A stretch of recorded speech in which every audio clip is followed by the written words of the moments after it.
This week, we're going to build one of my favorite projects of all times.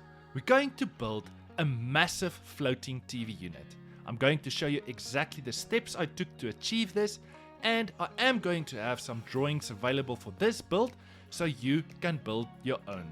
The details for this will be down in the description of this video, and you do want to stick around till the end to see how this massive floating TV unit came out, because I can promise you are going to want to build your own. Now, before we're going to start this week's project off, I want to show you guys the picture the client sent me.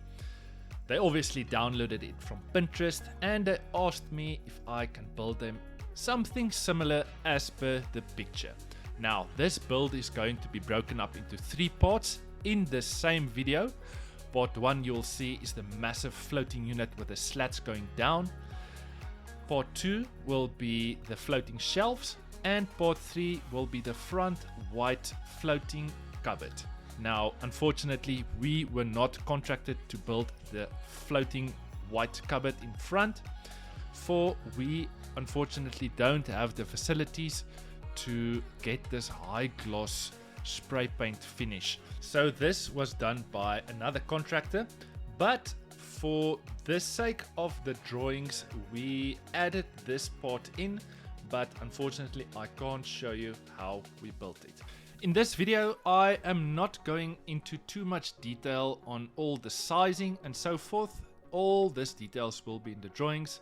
I'm just going to give you an explanation on how we built this beautiful masterpiece. So, as you can see, we are starting off with a full sheet of MDF superwood, and I had to extend it slightly for the sizes the client wanted for the wall we had to hang it on. Then we had to add some additional MDF strips at the back of this TV unit to give it some diversity, to make it look thicker if you're gonna look at it from the side. Now, I am adding wood glue to this, and I am nailing it down just to make sure it's going nowhere.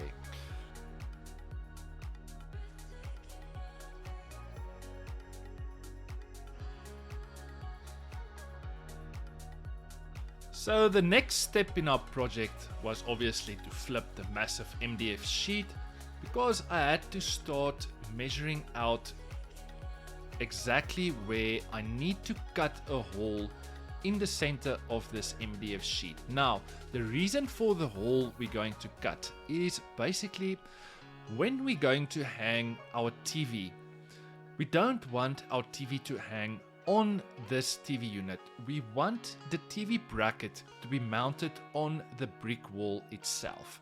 This is going to make sure there's no additional tension or stress, or the TV unit might fall over. Then we know for a fact that all the weight for the TV comes from the wall and not from the TV unit. Now, after I'd done all my measurements, I had to cut this rectangular out, and I drilled 4 holes on each corners.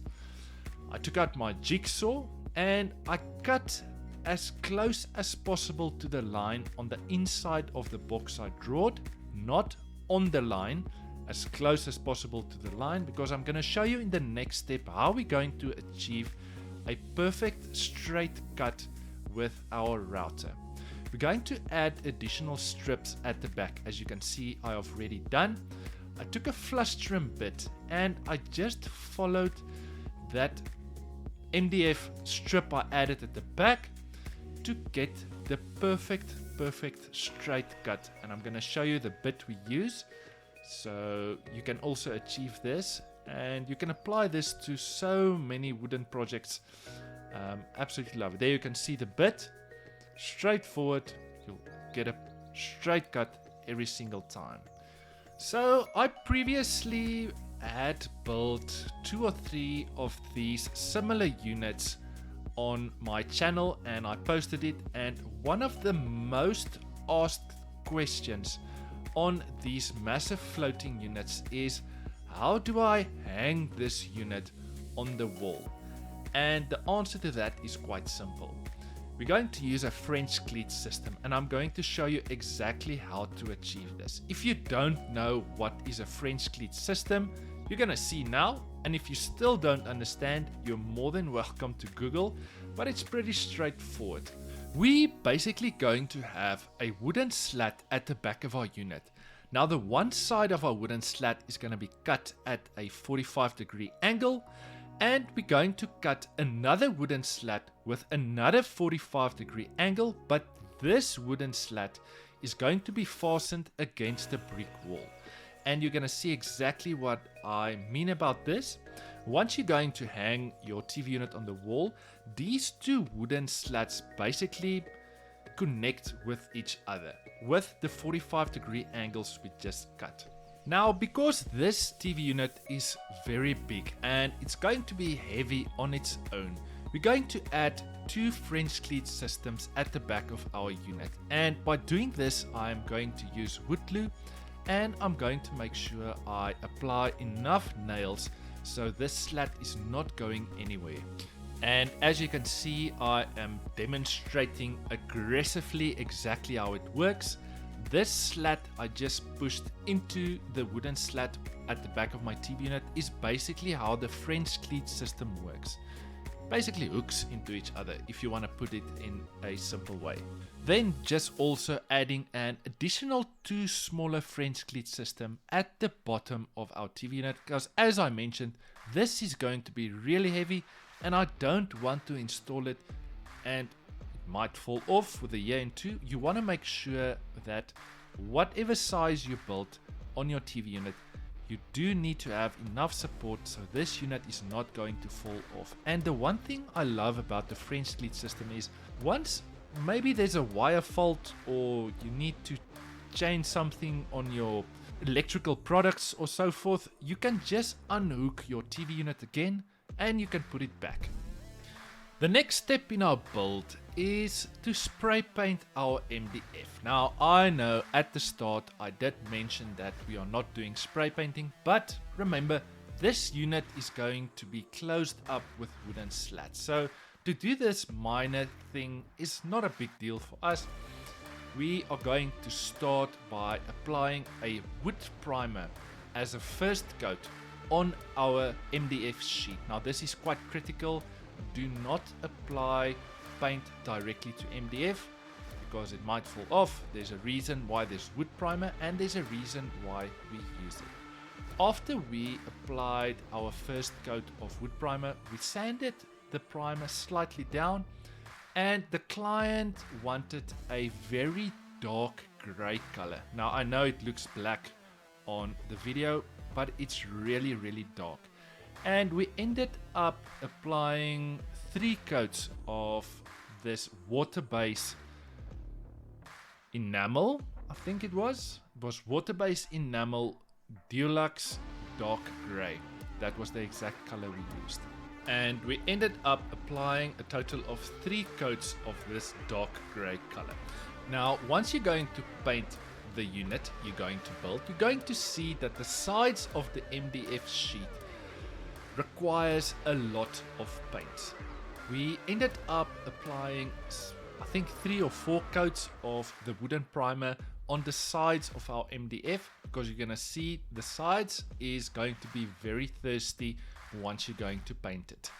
Also, just a quick tip to make sure that your paint dries a little bit quicker, we moved our unit into the sun. It's just going to speed up the drying process. After the unit was dried, we moved the unit back into our shop to start with the wooden slat section of our build. The wooden slats. So where we purchased our wooden slats from, the company, we gave them specific sizes obviously, and they already cut all our timbers into the exact same strips we wanted. We just ended up cutting them to the correct size so they can fit into our TV unit. The specific wood species we're going to use for this build is called rustic oak. Rustic oak normally gets seen as more or less a defect. That's why you will see it's cheaper than your prime oak.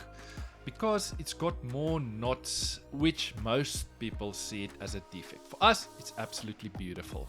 Once all our wooden slats has been cut down to the exact size I want them, we're going to move on by giving our wooden slats a pre-aging color from Rubio Monocoat. I absolutely love using this product. It's basically making new wood look aged, and they got a whole variety in this range with a lot of different colors, from light all the way up to dark. If you like redder wood, it makes new wood look aged. I absolutely love this product. And by applying this, we're going to use the applicator sponge that you can also buy from Rubio Monocoat, and you're just going to apply the pre-aging color to your wooden surface. You're going to spread it evenly. Once you're done, you're going to swipe with your sponge from the one side to the other side to make sure there's no overlapping of the pre-aging color. I'm going to leave my slats for 24 hours. I'm going to come back to give it the Rubio Monocoat Pier, and it's a 1:3 mixing ratio. So you're going to use the linseed oil 100%, and 30% of that you're going to use your hardener. You're going to mix it well together. Then you're going to apply the Rubio Monocoat system to your wooden slats.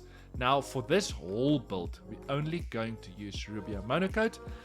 This is an oil we are very familiar with, and we are using this on 90% of the wooden furniture that's going out of our shop. So you apply your Rubio Monocoat also with the applicator sponge you get with your oil. You're going to apply the oil to the complete surface of your wood. You're going to leave the linseed oil on your wood for around about 10 to 15 minutes. Then you're going to come and wipe it down with a clean cloth.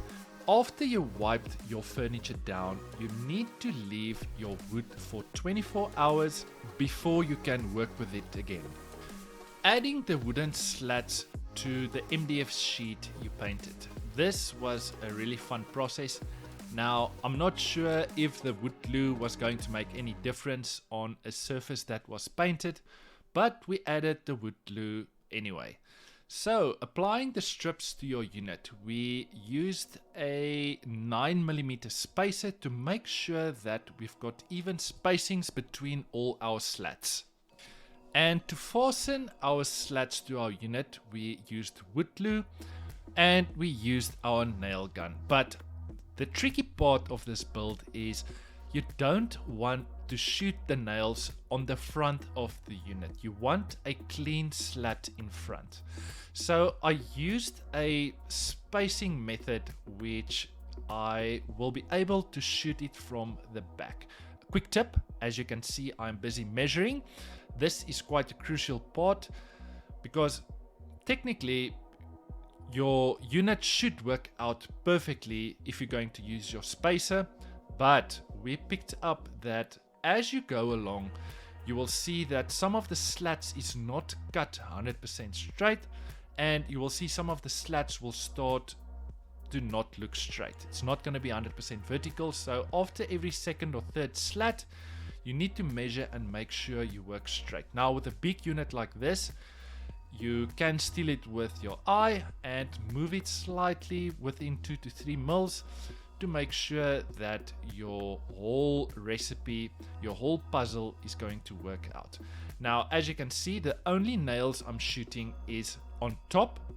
The ones I'm shooting at the bottom above the hole I cut where my TV unit is going to be, the TV is going to overlap those nails, so you're not going to see it. Now, moving to the second part of our build is where we're going to build the floating shelves for this build. We're going to use a oak veneered board. Now, these boards are really expensive. We're going to start by cutting our board to size.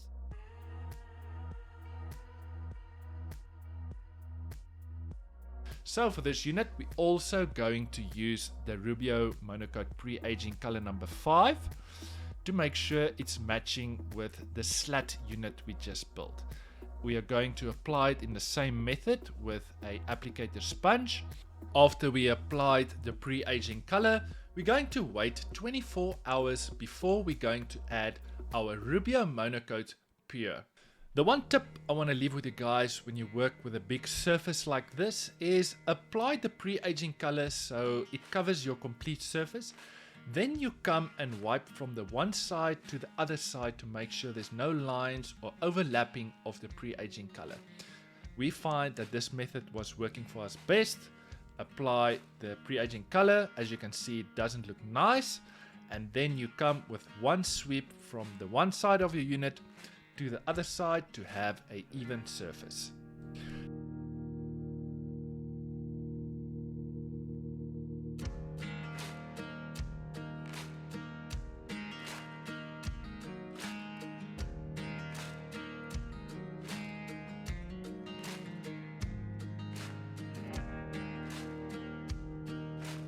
Now it was time to move to the floating shelves itself, and we're also going to use rustic oak for this part. I am just busy cutting all my pieces of timber to size. So as you guys saw in the first pictures I shared, we're going to have one vertical timber and then we're going to have 6 horizontal timbers for this build. So after I cut all my pieces of timber to size, I was going to place it on the back of my oak veneered panel to get the spacings and start to mark all my markings I need to make. Now it was time to place all my timbers in the correct place and start making my markings exactly where I want my floating shelves to be.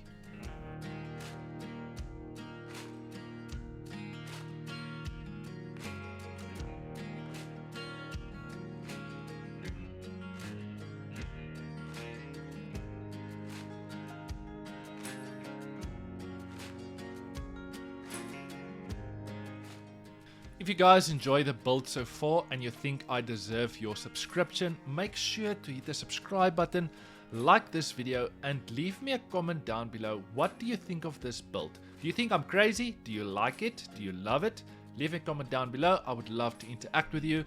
Thanks for all the support this far. We are really excited. There's a lot of new content on the way, and we are excited to see the next part in our journey and see where the road is going to lead us and what exciting projects is coming up for you guys. And I honestly do want to teach every single person I can what we do in our everyday small little woodworking shop. Thanks for all the support, guys.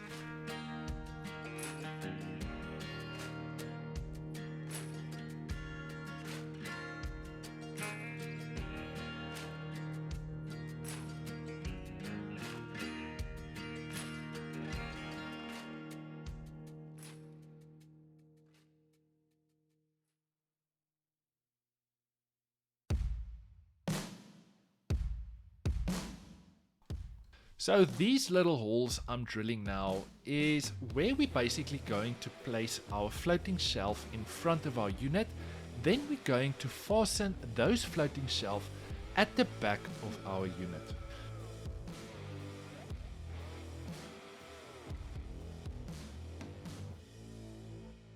At the back of our panel, this was really a tricky part, but on the drawings is going to give you a very clear indication of what you need to do. So at the back of this unit, we are also going to add a spacer, but we're going to add 2 spaces because technically it's not going to be in line. Once you're going to place your wooden slat panel, your floating shelf panel next to each other, it's not going to line up.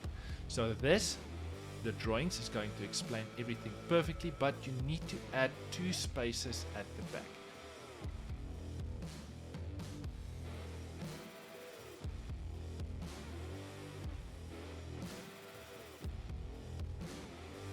These 4 little slats are also going to be additional spaces where we're going to fasten our French cleat system on. It was tricky at the start, but once I had it, it was really simple. This is just basically where you're going to add your massive white painted cupboard on, it needs to be in line. I know it doesn't make sense, but for every single person that's going to build it, you're gonna see exactly what I mean.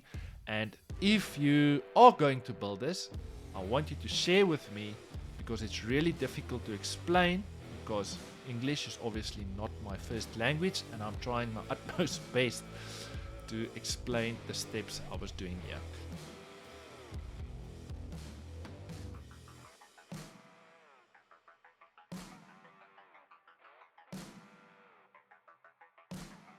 So for my second panel, we are also going to add 2 French cleat systems at the back of my unit, one on top and one at the bottom, because the floating shelves I am going to install are also quite heavy, and this whole unit are also quite heavy.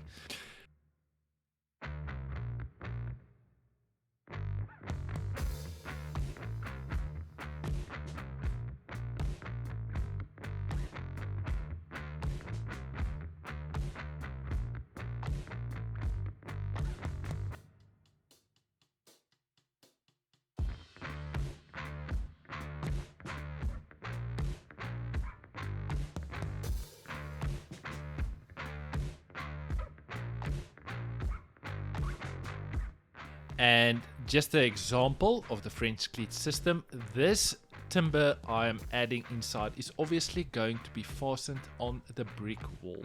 And this is basically how it's going to look once it's basically done.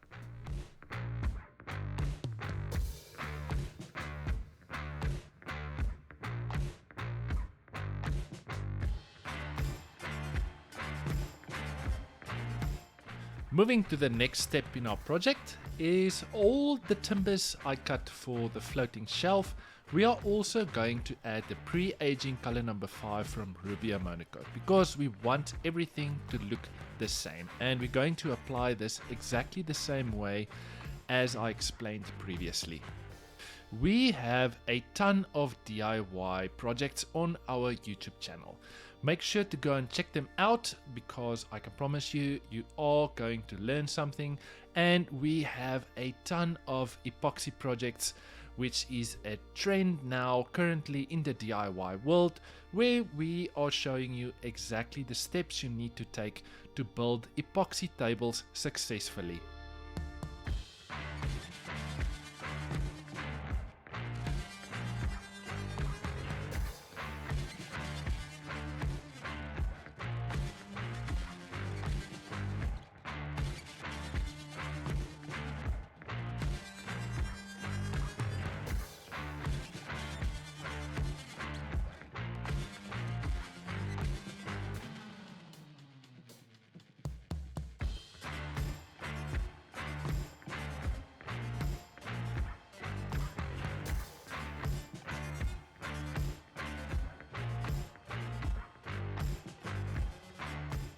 To have a bit of diversity on our floating shelves, our vertical wood that's going down, we're going to apply the Rubio Monocoat pre-color black to it.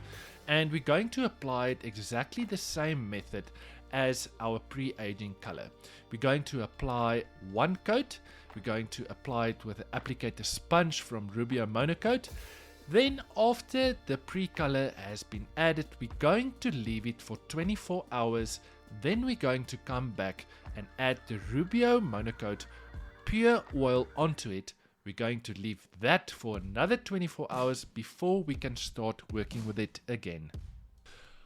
We have done some other projects after this floating TV unit, and we found a better method by applying the pre-aging color and the pre-color from Rubio Monocoat, and that's by using a sponge roller. You'll see with the sponge roller, the method and applying your colors to your wood is going to be much faster and much easier.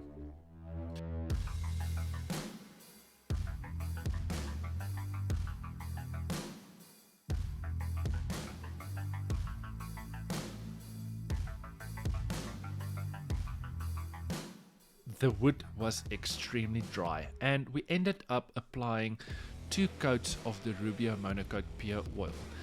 The finish we got on this was beautiful. Once we applied the Rubio monocoat, you can see the grains on the wood just popped and it was looking beautiful. We sent the client a few pictures and they were extremely happy. Now, just to give you some advice and a tip in not wasting any Rubio monocoat, because the oil are very expensive, but it's one of the leading oils in the world. So we prepped all our pieces of wood, the pre-color black and the pre-aging color, and we came and mixed a little bit of Rubio monocoat every time we applied it. You are going to save a ton of oil by mixing a lot at one time, by just mixing exactly what you need, and you're not going to have any waste whatsoever.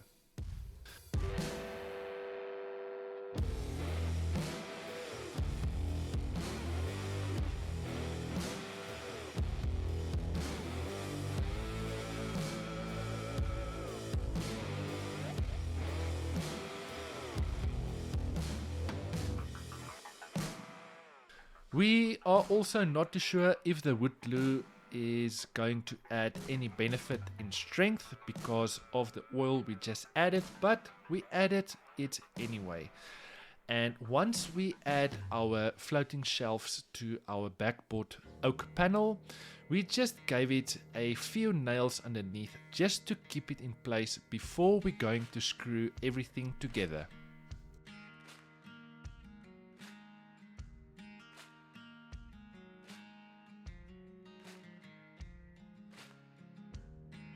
Always make sure to work square. As you can see, I'm using 2 speed squares to make sure the panels we installed are square, because you don't want to install the unit and then the client's like, hey pal, something doesn't look square there. So always remember to work square in any wooden project you work with. So this is where I'm going to leave you guys. Let me know in the comment section down below, what do you think of this build? What would you have done differently? And I'll see you guys next week with another super cool video. Stay put, the final product is coming now. And before you go, make sure to subscribe to our channel, like this video, and hit the notification button so you don't miss out on any future projects or content we're posting. See you next week with another super cool video. Cheers!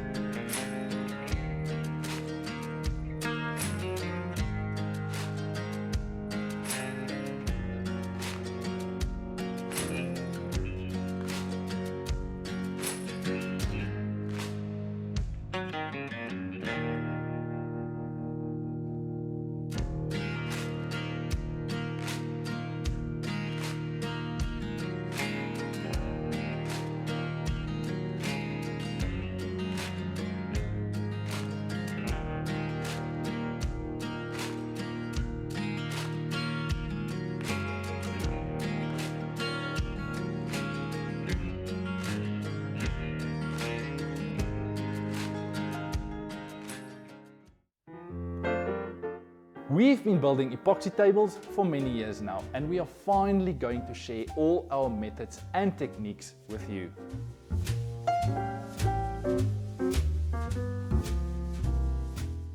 My name is Greg, and I am going to show you how to build the perfect epoxy table.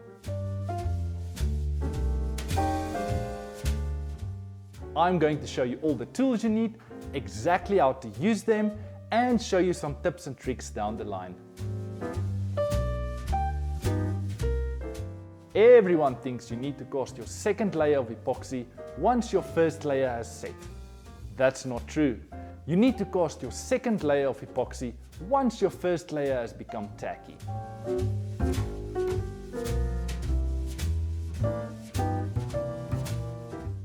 This masterclass has been designed for all woodworkers, from your beginner all the way up to your experts.